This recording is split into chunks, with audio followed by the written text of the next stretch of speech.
You have probably heard that atoms make up the things you see around you, from an apple to the device you're watching on. Well, have you wondered, if atoms are made of protons, neutrons, and electrons, what are they made of? The answer would be quarks, mostly.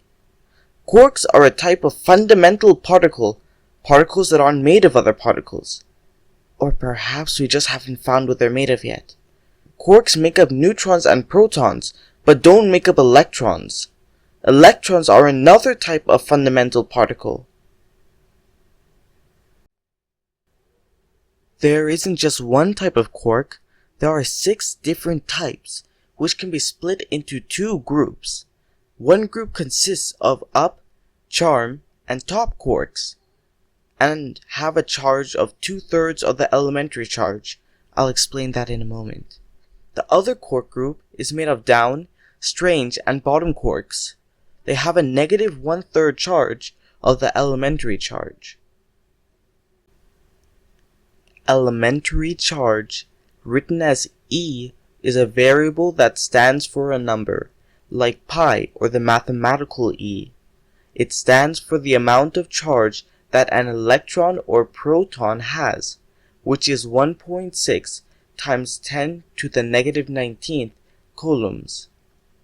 Electrons have a negative E charge, while protons have a positive E charge, and neutrons have no charge, a charge of 0. So, we know that protons and neutrons are made of quarks. But what quarks exactly? This is where things diverge from what was formerly known, which I'll explain later.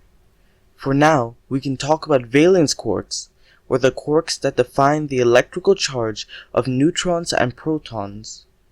Protons have a positive 1 charge, which is created by the quarks inside it. Protons have 3 valence quarks, 2 up quarks and 1 down quark. So, when you do the math, 2/3 plus 2/3 plus negative 1/3, we get 1 as our answer. Neutrons have a neutral charge, or an electrical charge of 0, and contain 3 valence quarks too, consisting of 2 down quarks and 1 up quark.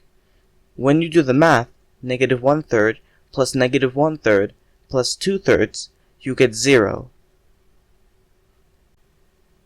Now, to explain the amount of quarks in protons and neutrons. Scientists previously thought that protons and neutrons consisted of 3 valence quarks, but more experimentation shows that they may have much more. Antiquarks, antiparticles to quarks, are another type of quark. The world of subatomic particles is vast, and people are just venturing into it. This video is meant to be a small and simple introduction, intriguing people to dive into and explore more about quarks and antiquarks. I'll include the sources I used below. If you would like, please subscribe, like this video, and hit the notification bell. Also, I'm open to feedback, so please comment below.